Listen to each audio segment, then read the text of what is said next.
My love for coffee. It's a bit of a cliche story.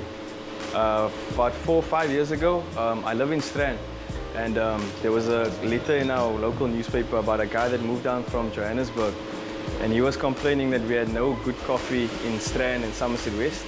But then from then on, I was tasting coffee at different places and trying to figure out what a good cup of coffee is. And 5 years ago, I was just tasting coffee, and that brought me here today, making coffee myself as well.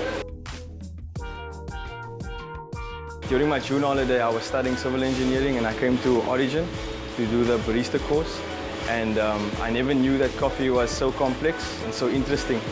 And once I finished the barista course, I decided that I'm going to finish my studies and I'm going to come and work as a barista. It is a drug, it's a legal drug, but it's so complex. It tastes so good. It's more complex than wine. And I think that just separates it from everything else. You can drink it hot, you can drink it cold, you can drink it in the morning, in the evening. And it never gets old. You'll never find the perfect cup of coffee, although everyone's in pursuit of that perfect cup, and that's probably one of the best things about it. The interaction you get with people and the fact that most of the time, you are the first face somebody sees in the morning, so you get to impact someone's day. And if people aren't coming for their morning coffee, they're coming here for a coffee experience. So they're coming here to see you specifically, to talk to you about coffee. That never gets old.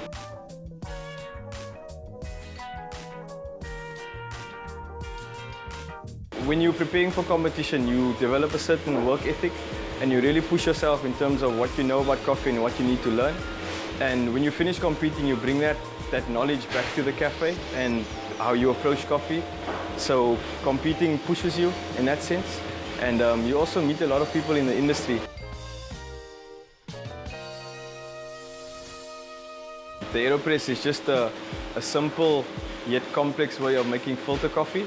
And I won the national competition. So in Dublin, it's the WBC, which is the World Barista Championships. That's a separate competition. And the World AeroPress competition is sort of a curtain raiser to this bigger competition.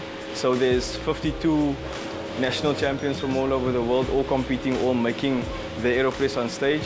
And we get judged, and it's round robin, so knockout. In the end, there's 4 baristas. They all have to make an AeroPress, and then the winner of the 4 barista gets the title of World AeroPress Champion.